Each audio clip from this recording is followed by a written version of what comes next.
Meus irmãos, vamos então ouvir a mensagem da parte do Senhor no livro de Juízes, livro dos Juízes, capítulo de número 3, irmãos.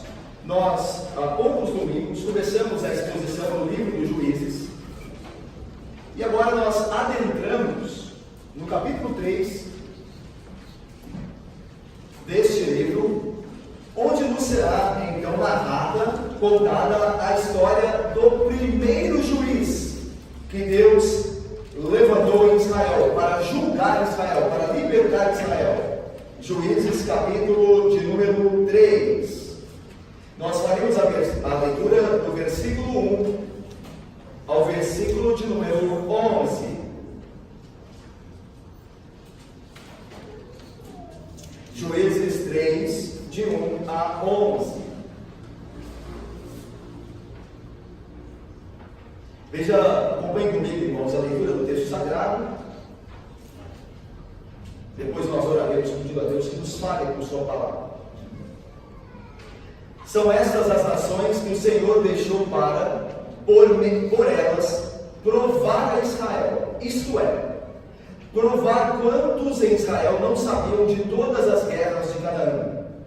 Isso tão somente para que as gerações dos filhos de Israel delas soubessem, para lhes ensinar a guerra. Pelo menos as gerações que dantes não sabiam disso. 5 príncipes dos filisteus e todos os cananeus e sidônios e heveus que habitavam as montanhas do Líbano, desde o monte de Baal-Hermon até a entrada de Amate. Esses ficaram para, por eles, o Senhor pôr Israel à prova, para saber se dariam ouvidos aos mandamentos que havia ordenado a seus pais por intermédio de Moisés. Habitando, pois, os filhos de Israel no meio dos cananeus, dos heteus, dos amorreus, e ferezeus, e heveus, e jebuseus, tomaram de suas filhas para si por mulheres, e deram as suas próprias aos filhos deles, e rendiam culto a seus deuses. Os filhos de Israel fizeram o que era mal perante o Senhor, e se esqueceram do Senhor seu Deus, e renderam culto aos Balaíns e ao poste ídolo. Então a ira do Senhor se acendeu contra Israel, e ele os entregou nas mãos de Cusã-Risataim, rei da Mesopotâmia. E os filhos de Israel serviram a Cusã-Risataim 8 anos. Clamaram ao Senhor os filhos de Israel, e o Senhor lhes suscitou o libertador que os libertou, Otiniel, filho de Kenaz, que era irmão de Caleb, e mais novo do que ele.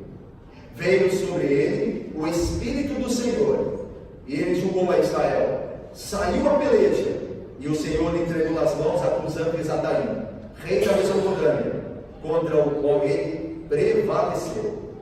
Então a terra ficou em paz durante 40 anos. Otiniel, filho de Kenaz, faleceu. Vamos orar? Ó Deus santo e bendito, ó Pai, nós pedimos agora que o Senhor nos fale por meio da Tua palavra, ó Deus, que é a verdade, e nos ensine, ó Deus, os Teus juízos, Pai, a exemplo de Israel, Senhor, que de fato quebrou a aliança e foi castigado por isso. Que nós aprendemos a não agir segundo Israel, Pai, para que tenhamos em Cristo Jesus graça, paz e honra, Pai. Ajuda-nos, abençoa-nos na instrução, na fidelidade da exposição e na aplicação das verdades bíblicas ao nosso coração. Em nome de Cristo nós oramos, com perdão das nossas iniquidades. Amém. Meus irmãos, depois que nós introduzimos o livro dos Juízes, no capítulo 1, que nos narra a falha de Israel em expulsar de Canaã as nações pagãs restantes no meio dele. Vocês se lembram do capítulo 1? Vai dizer que Israel, as tribos do sul, parcialmente tiveram êxito parcial em expulsar os cananeus, os cananitas do sul de Canaã. Mas o norte falhou muito mais. O reino, ou melhor, as tribos do norte, ainda não o reino, mas as tribos do norte falharam em expulsar os povos pagãos da terra de Canaã, no extremo norte de da terra prometida. E, como nós vimos no capítulo 1, fizeram desses povos escravos. E esses povos pagãos os serviram. No capítulo 2, meus irmãos, depois dessa introdução do capítulo 1 de Juízes, que mostra a falha, a quebra da aliança, do que Deus havia dito a Israel para fazer, e eles não fizeram. No capítulo 2 nós temos um padrão estabelecido em todo o livro, e nós vamos lembrar aqui dele agora. O padrão de Juízes, por causa da iniquidade de Israel e dos povos pagãos no meio dele, o padrão é pecado de Israel, do coração deles, e por causa da influência dos povos pagãos ao redor, Israel pecava, Deus castigava, Israel clamava e Deus enviava o libertador. O libertador morria, Israel voltou a pecar, Deus castigava, Israel clamava e Deus enviava outro libertador. Então, assim era o padrão de Juízes. Pecado, nós falamos isso no domingo passado. Pecado, castigo de Deus por meio das nações vizinhas, clamor de Israel por um libertador, misericórdia de Deus ressuscitar o juiz. O juiz morre, o padrão se estabelece novamente. Era um ciclo. E é interessante que esse ciclo vai acabar, ele vai terminar de maneira terrível para Israel. Tanto ali, já lá, para a tribo do norte, o reino do norte e o reino do sul. Veja como Deus é misericordioso. No livro de Juízes, Israel já está pecando. Só que Deus está suscitando juízes para libertar o povo. Deus não está deixando que os inimigos vençam Israel por fim, tomem a terra. Deus está suscitando libertadores, juízes. E aí entra a monarquia. E Deus envia os profetas para avisar aos reis: olha, não façam aliança, não cultuem os deuses deles. Isso é misericórdia de Deus, por meio dos juízes, depois dos profetas. Mas Israel continua com o pecado, Israel não se arrepende, até que então a misericórdia de Deus cessa. E então Deus os entrega ao cativeiro e Canaã é destruído, tanto o reino do norte quanto o reino do sul. E Israel é espalhado pela terra.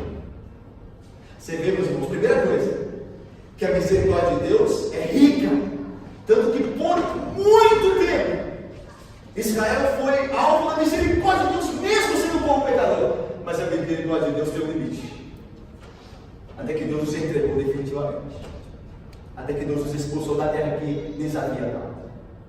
Juízes começa a contar essa história que vai terminar trágica para Israel por causa dos seus pecados, porque ele não se arrependeu dos seus pecados.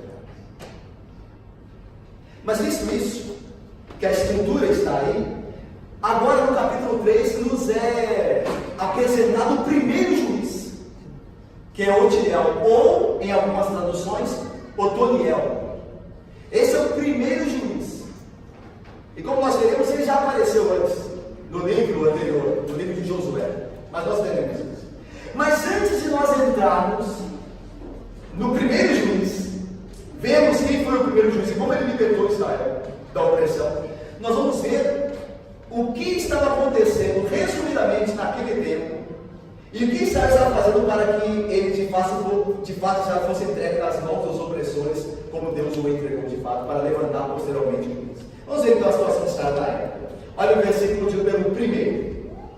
São estas as nações que o Senhor deixou para que por elas provasse Israel, ou para por elas provar a Israel. Isto é, provar quantos em Israel não sabiam de todas as guerras de Canaã. Isso tão somente para que as gerações dos filhos de Israel delas soubessem, para lhes ensinar a guerra. Pelo menos as gerações que antes não sabiam disso. Veja só, aqui no início do capítulo 3, meus irmãos, Jorge, minha irmã Neda, aqui no capítulo 3, no início, minha irmã Elisa, o Senhor Deus, em sua palavra, nos apresenta mais um dos motivos, ou melhor, dos propósitos pelos quais Deus permitiu em seu plano que Israel fosse castigado pelos povos que continuaram presentes em Canaã, os povos pagãos. Deus, quando Deus realiza algo na história, Deus sempre, e atenção, aqui é um ensino teológico para nós, para hoje, não só na época, mas para hoje também. Deus, em tudo que realiza no mundo, tem propósitos. Nada acontece sem um propósito. Por mais terrível que seja, por mais duro que seja, tudo tem um propósito de Deus. Às vezes um, às vezes mais de um. E no caso de permitir que os povos pagãos continuassem em Israel, pela falha do próprio Israel, mas segundo a soberania de Deus, porque Deus assim permitira, nós vemos 4 propósitos pelo menos. E aqui, 3, no livro de Juízes 3. No livro de Josué nós vemos o 4, mas aqui 3. Eu gostaria de citar esses 3 que nós abrimos. Parte deles veremos agora mais. O primeiro é o que nós vimos no capítulo 2. Deus faz com que os povos fiquem ali para castigar Israel. Para castigar o pecado de Israel. Então isso é um propósito de Deus. Deus permite que os povos não sejam expulsos de Canaã para que Israel seja castigado, seja corrigido. Primeiro propósito. O segundo propósito é o que nós vemos aqui, para ensinar a guerra a Israel. E o terceiro propósito nós veremos no versículo 4, que é para pôr Israel à prova, para ver se dariam ouvidos aos mandamentos do Senhor. Então veja, só nesse texto Deus revela 3 propósitos pelos quais Ele permite que o que acontecia, acontecesse de fato. Então veja, Israel tinha falhado em expulsar os povos da terra. Ok, mas quer dizer que Deus não tinha propósito nisso, de permitir que os povos ficassem ali, pela falha de Israel? Tinha! Deus sempre tem propósito. E agora veja, meus irmãos, até mesmo em nossos pecados. Não quer dizer, e ninguém entenda isso aqui, não quer dizer que Deus aprove e deseja que você peque, mas que Ele tem propósitos no meio dos pecados dos homens, isso Ele tem. Até mesmo o propósito de corrigir os homens, de humilhar os homens pelos pecados que eles praticam. Mas Deus sempre terá propósitos em tudo que acontece, até mesmo em nossos pecados. Por isso aqui não é diferente. Deus está com a permanência dos povos em Canaã, dos povos pagãos, Deus está castigando Israel, Deus vai ensinar-lhes a guerra, e Deus vai provar a fidelidade deles. São os propósitos de Deus naquele contexto. Mas veja só o versículo de número 2. Isso não somente vai reforçar esse segundo propósito de Deus, aqui em Juízes relatado, isso não somente para que as gerações dos filhos de Israel soubessem para lhes ensinar a guerra, pelo menos as gerações seguintes não sabiam disso. A presença do inimigo entre Israel ajudou a treinar os israelitas para a guerra. Veja que a doutrina ensina que Deus até do mal tira coisas boas. Até do mal, que não é culpa de Deus, é culpa nossa, Deus pode tirar coisas boas. Isso não é, volto a dizer, fundamento para eu e você vivermos fazendo bem. Deus pode tirar coisas boas do mal, não que Ele tenha que tirar. Ele pode, se Ele quiser.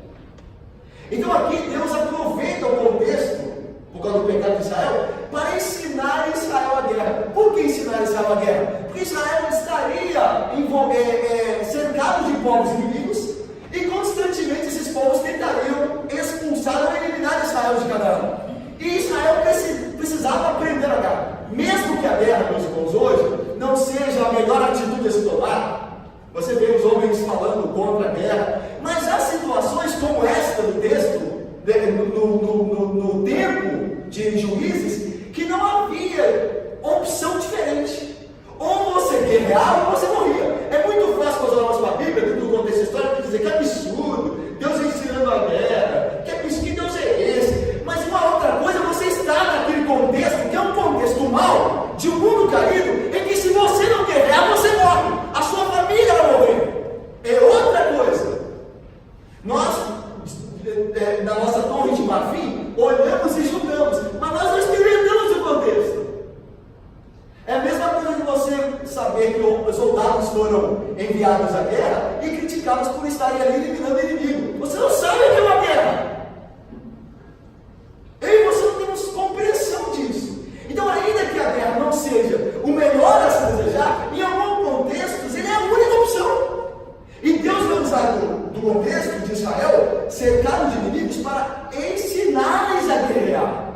Tanto que no Antigo Testamento, quando Israel já está bem estabelecido, não é necessário guerras. Você não vê guerras no Novo Testamento. Melhor dizer, no Novo Testamento você não vê guerras. Por quê? Porque aconteceu. Mas nesse contexto de conquista da terra, de inimigos muito próximos, Cláudio, isso era o contexto lá.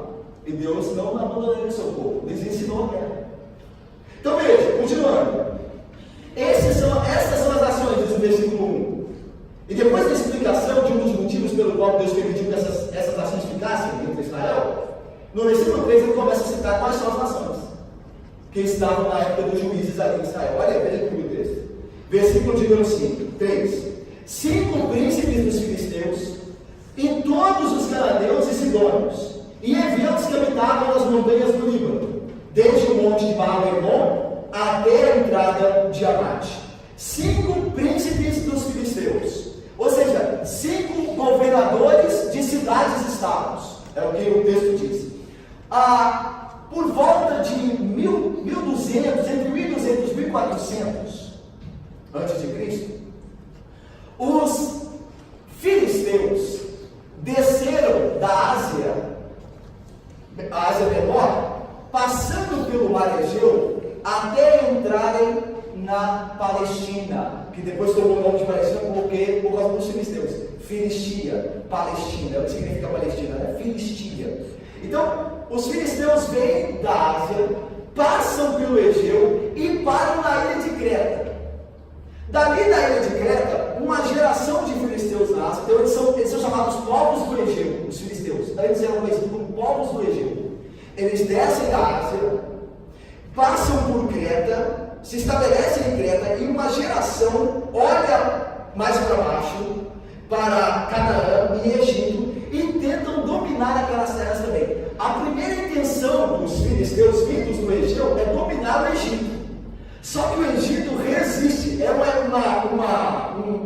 reino já muito bem estabelecido. Eles olham para o lado e veem Canaã, que está passando por essa questão de ainda divisão, ainda povos mistos ali, não está bem estabelecida. E eles vão e se estabelecem na costa do Mediterrâneo, ali em Canaã. E eles tomam 5 cidades ali, daí 5 príncipes aqui, porque cada um tem uma cidade. E quais eram as cidades dos filisteus? Asdod, Asquelon, Ecrom, Gate e Gaza.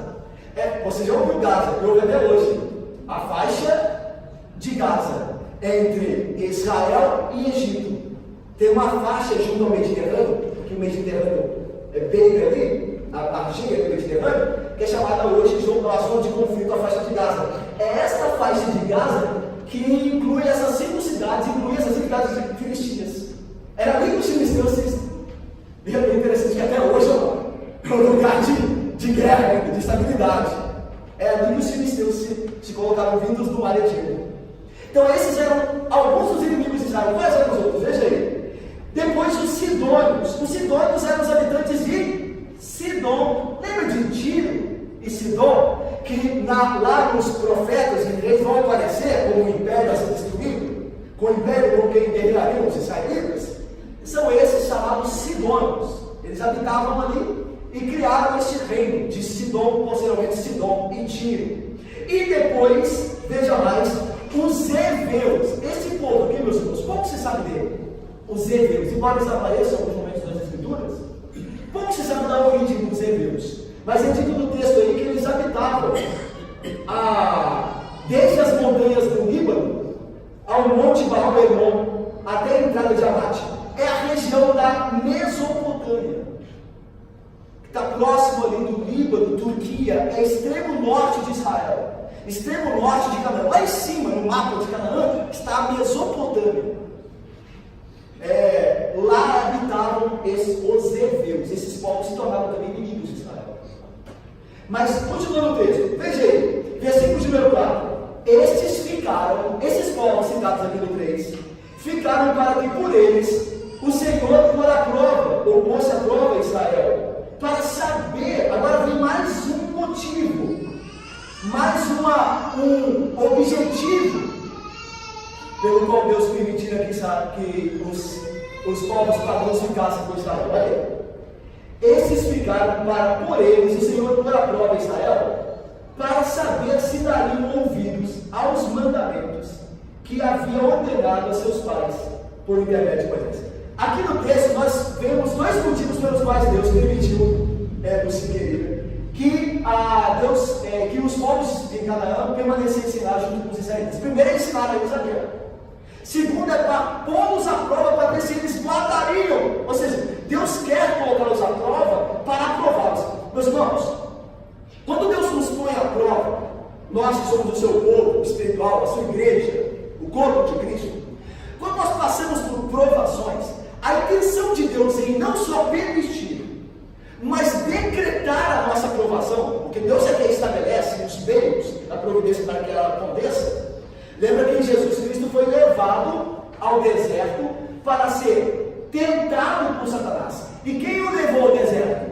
O Espírito Santo. Deus o levou à aprovação. Deus levou o seu filho à aprovação. Mas qual é o fim que Deus pretende em prová-los? E aí é a grande pergunta. Por que Deus nos prova, irmãos? Mateus, ou melhor, meus irmãos, Mateus Henrique, Mateus Felizardo. Por que Deus nos prova? Para nos aprovar, Adalberto.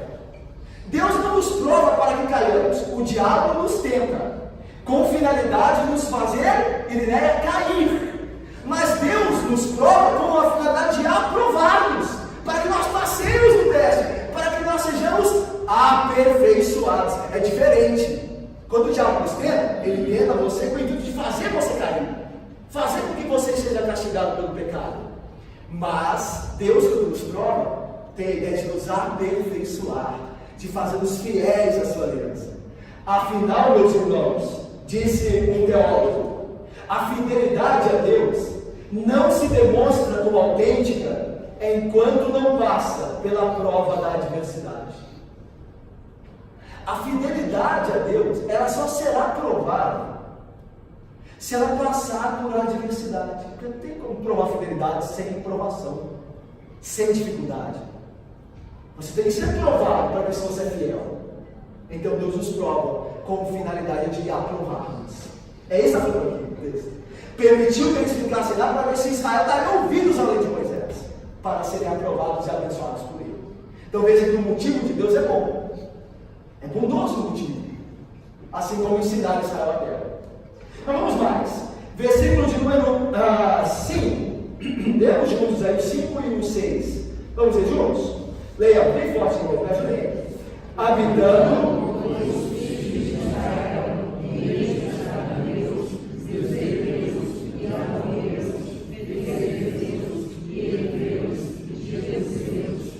tomaram de suas filhas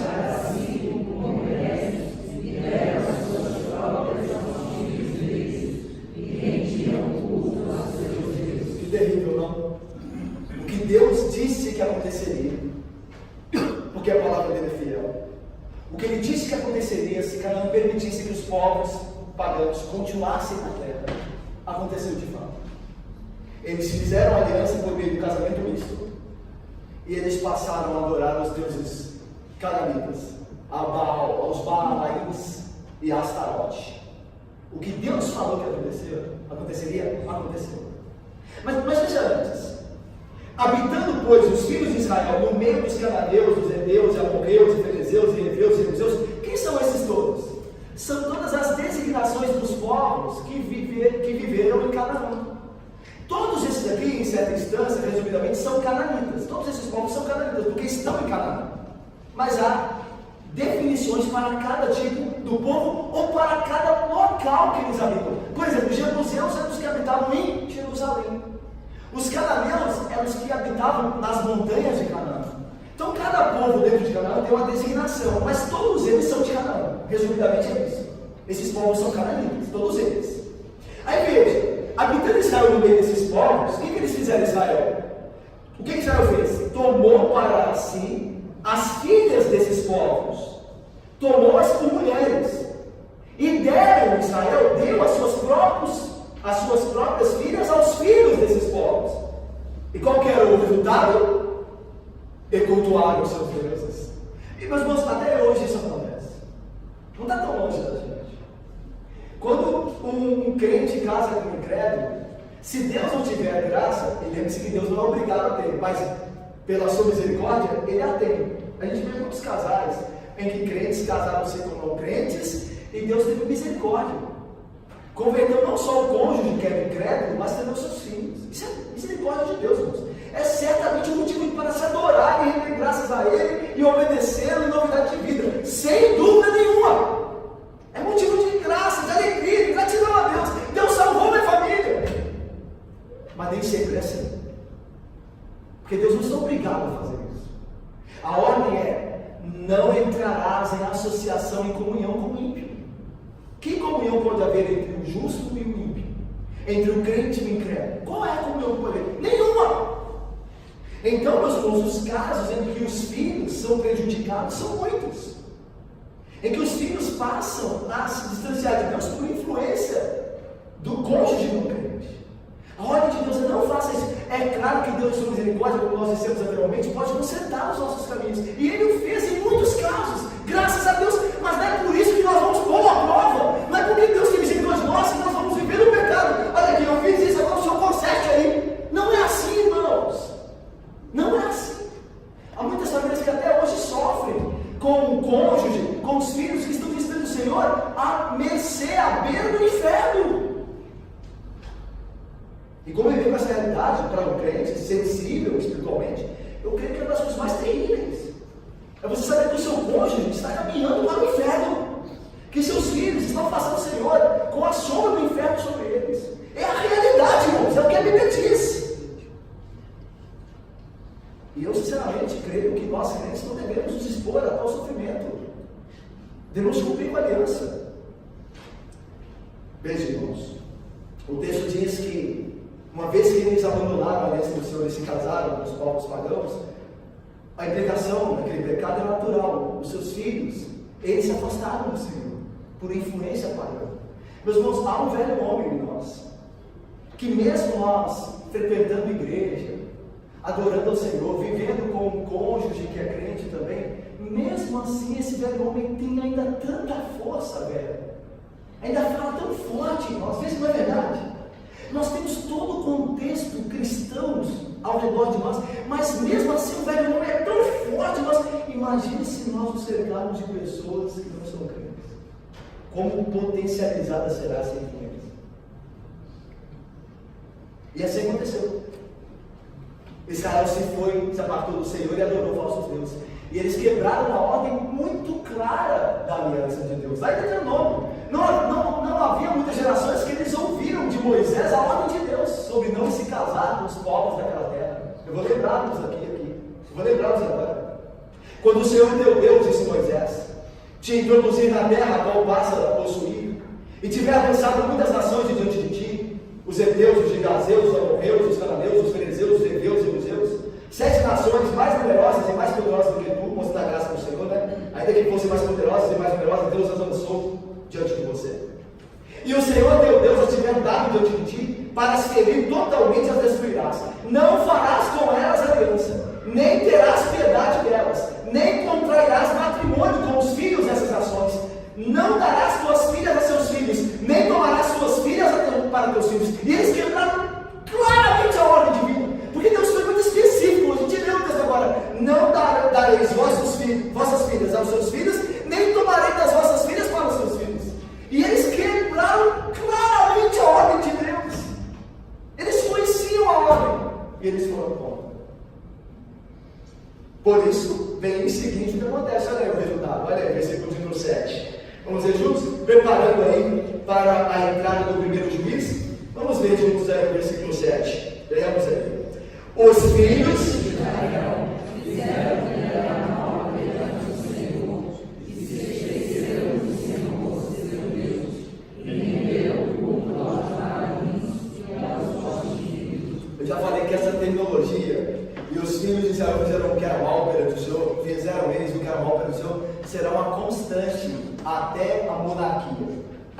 Será uma constante. Você vai ouvir, sobre os reis você ouvirá, e aquele rei não andou nos caminhos do Senhor, pelo contrário, fez o que era mal perante o Senhor. É uma constância. Até a queda dos reinos do norte e do sul, é uma constância. Você vai ouvir, e fizeram o que era mal perante o Senhor. E aqui no caso, eles renderam, se esqueceram de Deus. Primeiro a pessoa se esquece de Deus. É interessante isso aqui, né, irmãos? Primeiro ela passa a parar de ler a Bíblia. A corrupção do homem não acontece assim, ó. Você está hoje na igreja, amanhã você morre dos pecadores. Não é assim que acontece. É um processo. Primeiro se esquece do Senhor. Primeiro para-se de ler a Bíblia. Para-se de frequentar a igreja. Começa-se a deixar a comunhão dos santos e passa-se a andar com os ímpios. Uma coisa vai chamando a outra. e vai desenvolvendo, até que então nós passamos a adorar os outros deuses. Então não é um processo que acontece de uma hora a outra. O problema é esse, nós nos enganamos, nós achamos que se nós voltarmos hoje na igreja, ou deixarmos de ler a Bíblia hoje, amanhã nós estamos acabados, corrompidos. Como isso não acontece, nós achamos que não tem problema. Porque se não aconteceu logo, não vai acontecer. Mas não acontece assim. Tanto que Jesus diz, esquecendo-se do Senhor. Primeira coisa é esquecer do Senhor. É a comunhão deixar de acontecer. E aí o texto continua. Renderam culto aos Balaíns e ao poste ídolo. Lembra-se que Balaíns, né, era a designação para o deus Baal em cada região. Cada região tinha o seu Baal. Baal Hermon, Baal Zebub, Baal Amon. Então os Baalins são os vários Baals que tinham em cada região de Canaã. E o poste ídolo aqui é uma referência a Astarote. Lembra de Astarote? Era a mulher de Baal, era a deusa que era casada com Baal, a deusa da fertilidade, da vegetação. Era Astarote. Aqui no hebraico está Astarote, aqui traduzido para nós, poste ídolo. Mas é uma referência à deusa Astarote, que era a mulher de Baal, ok? Da cultura cananita. E os israelitas, mas não demorou muito, meus irmãos, os israelitas acabaram de entrar em Canaã. Nós deixamos Josué há pouco tempo aqui no texto bíblico. Josué é o livro anterior. E Josué diz, olha, desses cidades aqui vocês vão servir. Se é o meu e a casa seremos o Senhor. E o povo diz, nós vamos servir o Senhor também. E aí não demorou muito, eles estão servindo a Baal e a Astarote. Então a corrupção, meus irmãos, uma vez que nós abandonamos a Deus, ela acontece de maneira rápida. Uma vez que se abandona a Deus. E esse processo é paulatino. E aí veja, versículo de número 8. Agora veja o resultado, irmãos. Olha o resultado. Veja, quando se abandona a Deus e passa a se praticar a idolatria, o pecado, o que acontece? O que acontece, irmãos, segundo Paulo em Romanos 1? A ira de Deus se revela, vinda dos céus, contra toda a impiedade praticada pelo homem. Então o que podia esperar Israel? A ira de Deus. Assim como todos entre nós que pecam, pode esperar o que de Deus? Pensa. É interessante como nós somos meio alienados, né? Ou se não totalmente alienados em muitas coisas. Nós pecamos e queremos ser abençoados. Quando as coisas não acontecem como nós imaginávamos, nós perguntamos o porquê. O porquê? Pecado atrai ira. Paulo em Romanos diz assim, a ira de Deus se revela no céu contra toda impiedade e perversão dos homens. Não é só contra a impiedade do povo que não é crente. Contra toda a impiedade, inclusive dos crentes. A ira de Deus pode vir sobre eles como uma questão da vara, da correção. Como veio sobre Israel, que era povo de Deus. Contra toda a impiedade e perversão dos homens que detêm a verdade pela justiça. Então a ira de Deus é como o pecado, é como um imã que atrai a ira de Deus. Então quem peca e não se arrepende terá certamente da parte de Deus ira. E é aquilo que Deus diz, a implicação natural do pecado de Israel no verso 7. No verso 8 diz, então a ira do Senhor se acendeu contra Israel. O que eles poderiam esperar? Nada mais, menos do que isso. E Deus os entregou nas mãos de Cusã-Risataim, rei da Mesopotâmia. E os filhos de Israel serviram a Cusã-Risataim 8 anos. É interessante que o Senhor nos entregou, que é outro ensino para nós teológico acerca de Deus. Quem é Deus e o que Ele faz. A Bíblia está cheia das designações, das doutrinas acerca de quem é Deus e quais são as suas obras. E aí nós conhecemos a Deus, o Pai de nosso Senhor Jesus Cristo. E quem é Deus? E melhor, o que Ele faz aqui? Ele é quem entrega o seu povo na mão dos ímpios. Não são os ímpios que vão lá, derrotam a Deus e tiram o povo de Deus das mãos dele e aí vão oprimir. Não, é Deus que, na sua soberania, pega o seu povo e para corrigi-lo, entrega na mão dos ímpios. E os ímpios, como instrumento de Deus, oprimem o seu povo, para que o seu povo aprenda a não se afastar de Deus. Mas Deus está sob o controle, meu querido irmão Luiz, meu querido irmão Cássio, minha irmã Edilai. Deus está sob o controle de todo o processo. Se o ímpio nos oprime, Deus é que nos entregou a opressão do ímpio para nos ensinar algo, para nos corrigir. Mas é Deus que faz isso. Nenhum ímpio, ou mesmo Satanás, pode retirar um crente das mãos de Deus e fazer com ele o que bem entender. É Deus que entrega. Se Deus não quiser entregar. Não acontece nada. Mas ele entregou, porque a ira do Senhor se acendeu contra Israel. Está vendo que Deus tem o controle de todo o processo. E o Senhor os entregou na mão de quem? De Cusã-Risataim. Cusã-Risataim era o rei da Mesopotâmia. E é interessante que a Mesopotâmia está ao extremo norte de Canaã. E Otoniel, ou Otiniel, o juiz a ser levantado, é do sul. Isso aqui, nós não vamos gastar tempo aqui, porque é uma questão mais de exegese, mais profunda do texto, e não nos interessa agora. Mas há uma pergunta entre os teólogos: como o libertador do sul de Canaã, que é Otoniel, porque Otoniel é da tribo de Judá, é lá do extremo sul de Canaã, é chamado para ser o juiz e julgar Israel contra o inimigo do extremo norte, muito distante. Mas alguns teólogos creem que não havia outro tão qualificado como Otoniel. Porque da geração ligada a Josué e Caleb, que já havia morrido, Otoniel é um dos heróis daquela época que ainda está vivo. Porque Otoniel participou das guerras de Caleb e Josué. Então a ideia é de que mesmo distante o inimigo do norte, Deus consagra o Otoniel porque é alguém que seria por Deus preparado para enfrentar o rei lá o chamado Cusã-Risataim, lá do norte. É uma das explicações para a questão da distância. Por que Deus não procurou um juiz mais do norte? Os teólogos entendem assim. Mas veja só, quem que era esse Cusã-Risataim? O nome próprio, a tradução para Risataim, Cusã era o nome deste tirano, ou desse imperador, desse senhor. Cusã-Risataim é uma designação, um título, mas é um título de zombaria. É um título que significa maldade em dobro.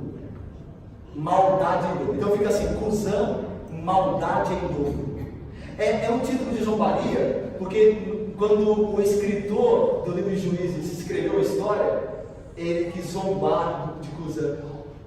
Inspirado por Deus, óbvio, com a sua mente, consciências intactas, sendo usadas por Deus, ele zombou do inimigo de Deus, chamando ele de maldade em dobro.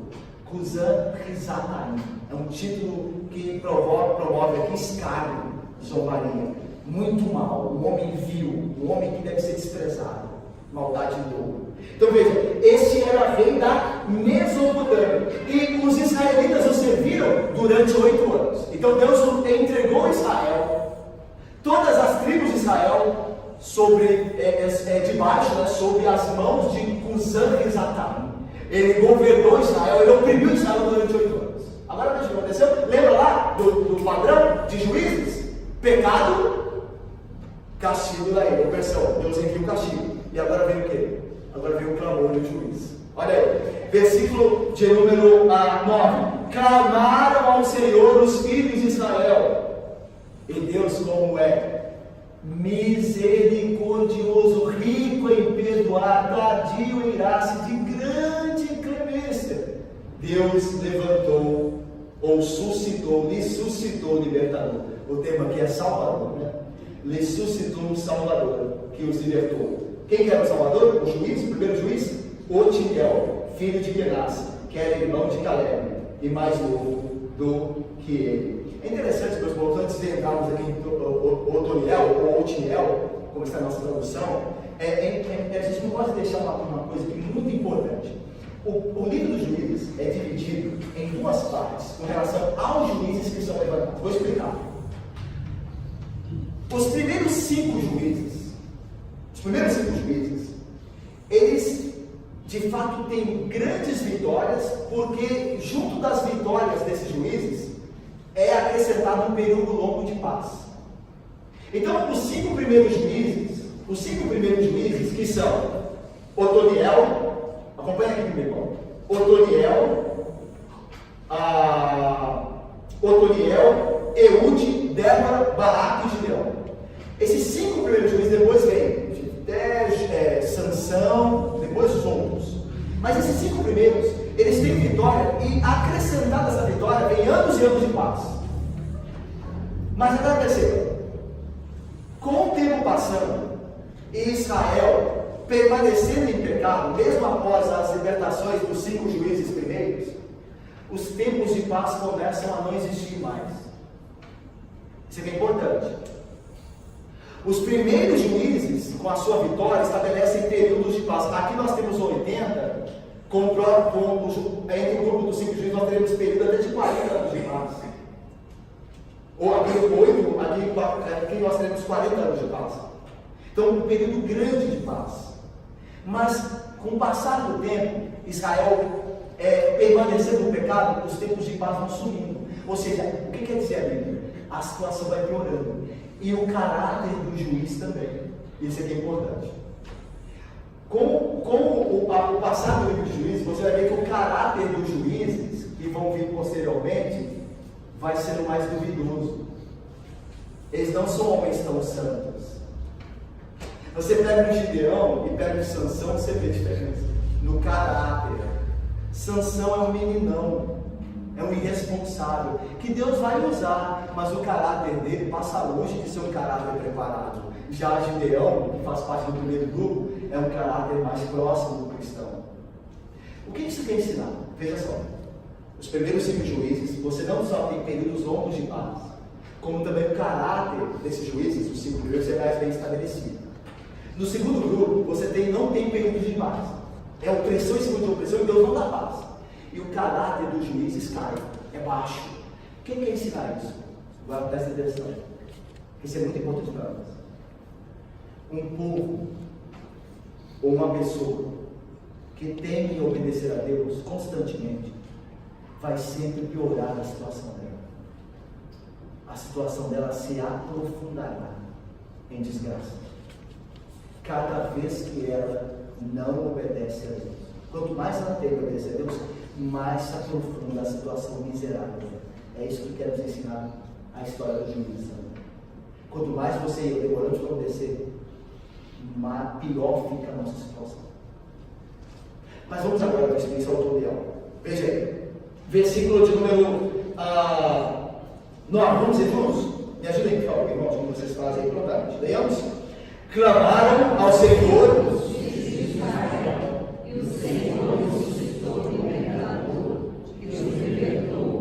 Otiniel,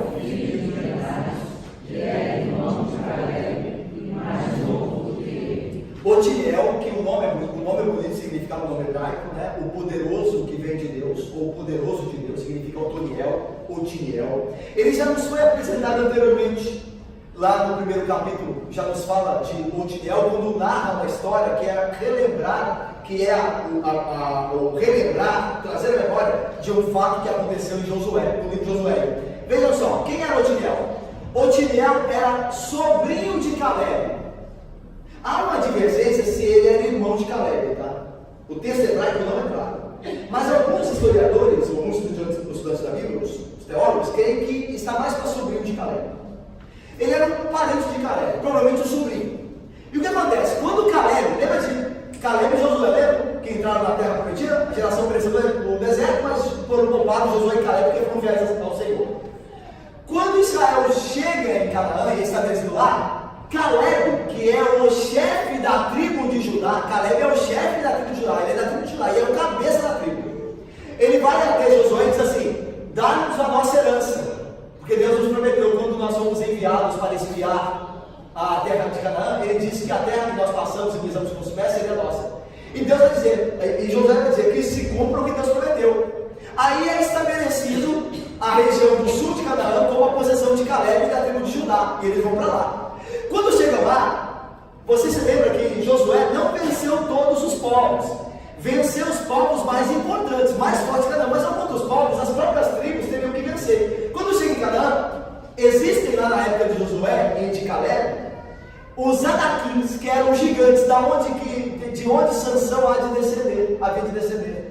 Sansão é descendente dos Anaquins, por isso que diz lá no texto que ele era um gigante, que Anaquins significa aqueles que eram gigantes, o povo de gigantes.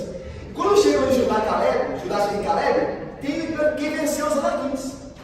E aí Caleb propõe o seguinte: quem aqui da tribo de Judá vencer os Anaquins, eu darei a minha filha como esposa. E aí Otiniel, que era sobrinho de Caleb, se levanta e diz: eu vou guerrear contra eles e vou vencê-los. Então Otiniel vai, vence os Anaquins e se casa com a filha de Caleb. Por isso nós já conhecemos Otiniel já. Ele já foi dito. E é natural que ele seja o primeiro juiz levantado, porque já tem um contexto acerca dele, de que ele era pronto para a peleja. Ele era disposto. Talvez por isso Deus tenha levantado ele lá do sul para ir ao norte, por causa da disposição dele para a batalha, para a peleja. É alguém disposto, é alguém corajoso. Ele precisaria de alguém assim para vencer Cusã-Arataim. E veja, o texto então diz: levantou-se então, diz o texto, no versículo 9, Otiniel, filho de Kenaz. Esse Kenaz era irmão de Caleb, portanto Otiniel era sobrinho. E este Otiniel, então, já nos foi dito, como nós contamos aqui, lembramos a história dele em Josué. Olha o versículo 10, vamos ver aí. Versículo de número 10. Presta atenção, eu lerei aqui. Veio, já também no fim do texto, veio sobre ele, sobre Otiniel, o Espírito do Senhor, e ele julgou a Israel. Aí tem que julgar a Israel. Porque lembre-se que não é o juiz aqui, lembre-se disso, é importante. O juiz aqui não é um juiz de toga, que se assenta lá na sua cadeira e vai resolver as demandas daqueles que se apresentam com as questões judiciais. Não, o juiz aqui é um líder militar. É alguém que vai pegar a espada e vai julgar Israel. Ou seja, vai defender a causa de Israel de maneira bélica, de maneira irapeleja. Essa é a ideia. Não tem a ideia de juízes que são juízes de toga, que vão decidir sobre causas a favor de uns contra outros. Não, são guerreiros, são líderes militares, tá? Então vamos lá. Com diferença de Débora. Débora, por ser a única juíza, o único juiz que é a mulher, ela vai ser mais uma juíza de decidir causas. Embora ela vai lembrar a Baraque na época que ele deveria guerrear. Então, Débora e Baraque operam juntos, mas ela é mais das causas. Mas fora ela, todos os outros são líderes militares, tá? Então veja, versículo 10, veio sobre ele, sobre Otiniel, o Espírito do Senhor, ele julgou a Israel, defendeu a Israel. Compara com isso, é claro, que é todo líder militar. Saiu a peleja, ele é um líder militar. E continua, e o Senhor lhe entregou nas mãos a Cusã-Risataim, rei da Mesopotâmia, contra o qual ele prevaleceu. Então Deus deu, está vendo Deus agindo? Olha só, meus irmãos, olha como Deus é soberano. É Deus que entregou Israel na mão de Cusã-Risataim. E é Deus quem vai livrar Israel da mão de Cusã-Risataim. Ou seja, Deus é soberano. Quando Ele nos prova, quando Ele nos coloca na mão de um opressor, Ele tem também o poder, uma vez que nos colocou, de nos retirar. Isso teologicamente é tão rico na Bíblia. Tem uma riqueza teológica na Bíblia sobre isso, que nos consola de tanta graça, tanto poder. Quando eu sofro na mão de alguém, quando o inimigo se levanta contra mim, Deus pode sim querer me provar por meio disso, mas Ele também tem o poder de destruir esse inimigo, de me livrar das mãos desse inimigo. Eu não estou sozinho. Esse inimigo só consegue certo progresso contra mim porque Deus assim lhe permite. Não é que esse inimigo ele é senhor da minha vida, ele vai controlar a minha vida. Não, Deus está permitindo que ele de fato esteja sobre mim, que ele me imprima a opressão, mas o mesmo Deus que isso permitiu é o mesmo Deus que pode me livrar desse inimigo. E é por isso que eu clamo a Ele. É por isso que nós oramos a Deus. Mas Senhor, eu sei que o Senhor me colocou no meio disso, mas a tua verdade é tão bendita que eu sei que o Senhor pode me tirar disso. E é isso que está dizendo aqui. Deus entregou, o Senhor lhe entregou a Cusã-Risataim, lhe entregou a Otiniel nas mãos de Cusã-Risataim, rei da Mesopotâmia, contra o qual Otiniel prevaleceu. É interessante que é muito interessante aqui, irmãos, a gente não pode esquecer disso aqui, a expressão veio sobre ele o Espírito do Senhor. Porque aqui a ideia, irmãos, não é neotestamentária. Quando alguém diz para você assim, eu estou cheio do Espírito, né? Eu quero ter cheio do Espírito, o que você imagina? E você deve imaginar isso certamente, está correto você imaginar isso, que a pessoa tem comunhão com Deus, que a pessoa é cheia da palavra dele, porque a Bíblia diz que a pessoa cheia do Espírito é cheia da palavra de Deus. Esse é um aspecto neotestamentário, isso tem a ver com a sua comunhão com Deus, mas não é o sentido aqui. O sentido aqui é que o Espírito Santo ele vinha sobre alguém para cumprir uma determinada função, para habilitar aquela pessoa com um poder carismático, com um poder singular, para uma determinada função. Não tem nada a ver a princípio com comunhão com Deus. Não quer dizer que Otiniel não tinha comunhão com Deus, mas o fato do Espírito vir aqui, particularmente sobre ele, é para ajudá-lo a cumprir essa missão. Que nem Sansão. Você imagina Sansão como alguém cheio do Espírito, no sentido neotestamentário? Eu me imagino. Que Sansão está sempre só obedecendo. Mas a Bíblia diz que o Espírito de Deus vinha sobre Sansão, possuía Sansão. Só que para dar a ele força. Força singular. Está vendo a ideia? Que o Espírito do Senhor vinha, possuía, e não só Sansão. Isso é falado acerca de Jefté, acerca do próprio Otoniel. Até o próprio Saul, o pagão Saul, a Bíblia diz que o Espírito de Deus se apossou dele. Mas ele nem crente era. Mas se apossou para quê? Para ajudá-lo a cumprir com determinada função, mesmo ele não sendo crente. Deu para entender? Isso é o ministério do Espírito no Antigo Testamento. Ele se apossava de pessoas que às vezes nem crente eram, mas para que Deus realizasse os seus propósitos por meio daquela pessoa. É o que está acontecendo aqui. Não quer dizer que os juízes não eram crentes, ok? Quer dizer que nós devemos entender o Espírito de Deus se apossou aqui em Juízes como vindo para habilitar os homens para cumprir uma função. Ok? Então vamos lá, voltando. Veio sobre ele o Espírito do Senhor, e assim ele julgou a Israel. É interessante que sempre, mas uma coisa é verdade, de um jeito, sendo para comer com Deus, ou para designar um determinado propósito, uma função, para realizar um determinado propósito, uma função, sempre o Senhor nós não podemos fazer. E a ideia aqui é que o Senhor está livrando a Israel por meio de Otoniel, dando-lhe porção do Espírito. O Espírito veio sobre Otoniel, e isso tornou Otoniel um líder carismático. Daí vem a ideia carismático. É alguém que tem o dom do Espírito para poder liderar, para poder cumprir uma missão. Daí vem carisma, é o dom do Espírito, o dom que é de fato vindo de Deus. Então Deus é que habilita. É por isso que nós oramos por governantes, mesmo não sendo crentes, para que Deus, por meio da sua graça comum, os conduza por caminho certo, mesmo eles não sendo crentes. Que eles libertem o povo da injustiça, porque Deus pode usá-los, é nesse sentido. Por isso ele fala que ele é um líder carismático, que ele defende o povo está com ele, essa é a ideia. Ele foi, de certa forma, ungido para isso.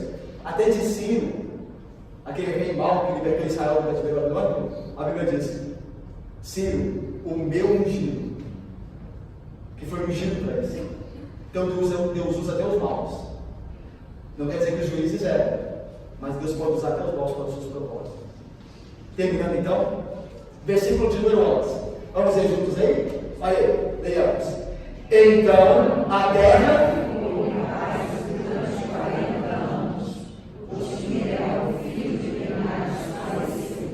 É interessante, meus irmãos, que você não deve ler a Bíblia quando se fala de números, quando tem períodos ou quantidade de pessoas de maneira literal.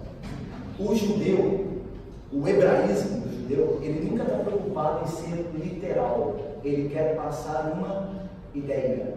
40 anos aqui é mais a ideia de tentar arredondar do que ser específico. É interessante isso. Eu brinco que, por exemplo, eu conheço pessoas que são assim, elas nunca são específicas em informações que não dão números. Você pergunta assim para a pessoa: que horas são? E a pessoa, vamos supor que são 15 para as 9. A pessoa, ao invés de dizer 15 para as 9, vai dizer: são 9 horas. Aí você olha: não são 9 horas, são 15 ou 5 para as 9. Mas ele quer arredondar, ele quer deixar no ar: são 9 horas, falta pouco para 9 horas, são 9 horas. Então, a ideia é essa, que 40 anos não provavelmente seja o tempo literal, mas os judeus gostam de arredondar números, para dar uma ideia do período. Daí passaram-se 40 anos em paz. Deus deu 40 anos. E lembre-se, esses anos vão diminuindo no livro de Juízes, porque o povo vai reincidindo em pecados e a paciência de Deus vai acabando. Então, é isso que nós devemos lembrar. Deus está sendo misericordioso e paciente aqui no começo. Mas enquanto o povo reincide no pecado, Deus vai diminuindo os períodos de paz. Vai acabando. Meus irmãos, eu destaco 3 aplicações aqui para nós hoje. Embora nós fizemos algumas aplicações durante a exposição, eu destaco 3. Vamos a elas? Atenção, olha só. Primeiro, todo pecado, irmãos, todo pecado não confessado e abandonado atrairá a ira de Deus. Todo pecado que não foi confessado e abandonado atrairá certamente a ira de Deus. Não entenda que por você e eu sermos crentes, isso não acontecerá conosco. Porque para com Deus não há acepção de pessoas. Fuja do pecado. Abandone o caminho que não é reto. Porque todo pecado não confessado e abandonado trará a ira de Deus. Ele prometeu e a ira virá. Mais cedo ou mais tarde. Portanto, deixe ímpio o seu caminho e o injusto os seus pensamentos e converta-se ao Senhor. Ele terá compaixão e muito perdoará. Mas deixe o caminho mau, porque senão atrairá a ira de Deus. Segunda aplicação, atenção, olha, Deus usa todas as circunstâncias para provar seu povo e para aperfeiçoá-lo. Tudo que nos acontece, até mesmo a opressão, a provação, a morte de um parente, a enfermidade, a crise financeira, um inimigo que se levantou ao seu trabalho, uma oposição dentro da faculdade, uma oposição dentro de casa, tudo na vida do crente tem um bom plano de Deus para, uma vez tendo provado o crente, o Senhor aperfeiçoar todas as circunstâncias. O salmista diria assim: foi bom eu ter passado pela aflição. Por que? Perguntaria ao salmista. E o salmista responderia: para que aprendesse os teus decretos. Deus sempre terá propósitos, até mesmo na aflição. Então, no final de tudo, nós falamos: Senhor, é interessante, né? Mas veja só como é. Quando nós estamos vivendo de maneira cristã, nós olhamos para a nossa vida no momento em que estamos passando por algo, e a gente percebe que as coisas que nós passamos no ano, as circunstâncias são cheias de altos e baixos. Nós temos momentos mais tranquilos, outros terríveis. Alguns momentos terríveis duram mais, outros momentos de calmaria são menores. É assim que nós vemos a linha de Deus, como Deus está na nossa vida, numa olhada mais rápida, numa olhada mais contemporânea, por assim dizer. No momento em que estamos, de fato, experimentando algo, nós vemos que há um dia melhor que o outro, há uma semana mais difícil, aí um dia de folga, aí um mês com dificuldades, a gente vê a coisa. Mas quando nós olhamos para trás, nós vemos que o caminho do Senhor é reto. Nós vemos que até aqueles altos e baixos que nós passamos contribuíram para nos aperfeiçoar. É isso que a Bíblia está dizendo. Que agora você vê tudo com altos e baixos, um caminho disforme. Mas quando você olha para trás, você vê que o caminho é aplanado, o caminho foi reto. Isso é maravilhoso. Porque Deus faz isso também. Entre altos e baixos, Deus vai nos aperfeiçoando. Deus sempre usará todas as circunstâncias para o bem do seu povo. Até mesmo quando Deus permite que ele seja oprimido pelos pecados deles mesmos. Deus remudará isso na glória dele e no bem-estar espiritual de cada um dos seus. Para terminar, terceira aplicação. Olha, atenção, uma pergunta. Deus não é digno, irmãos, de todo louvor, pois não é Ele, misericordioso Deus, nos libertando das tribulações que nos sobrevêm por conta de nossos próprios pecados. Veja, irmãos, Israel pecou, clamou a Deus e Deus mandou o libertador. E o libertador morreu e Israel clamou novamente e Deus mandou o libertador. E isso tantas vezes. Deus não é bom, irmãos. Deus não é misericordioso e extremo. E não é isso, por isso Ele é digno de flor do louvor. Não é por isso que nós devemos sujeitar o nosso ser, abandonando o pecado, nos consagrar a quem nos é divinamente, poderosamente bom, bondoso, misericordioso, assaz benigno, clemente. Quantas vezes na nossa vida nós merecemos ser destruídos e Ele teve misericórdia de nós quando nós nem merecíamos? Quantas vezes Ele enviou liberação quando nós nem clamamos? Deus não é bom. Deus não deve ser louvado e adorado. Deus não deve ser o tesouro da nossa alma. Não deve ser o seu Filho Jesus Cristo. que nos purifica de todo o pecado, nos perdoa toda a iniquidade, nosso objeto de louvor. Deus é bom, a sua misericórdia dura para sempre. Mas ela também tem como implicação a santidade que se requer de todo crente. Quem entendeu a misericórdia de Deus, e ainda mais, quem foi alvo da misericórdia de Deus, também será alvo da sua santificação. Não vai viver em pecado, porque vai entender o quanto Deus é bom e digno de ser adorado verdadeiramente. Que essa seja a verdade para nós, irmãos, hoje e sempre. Amém. Meus irmãos, vamos.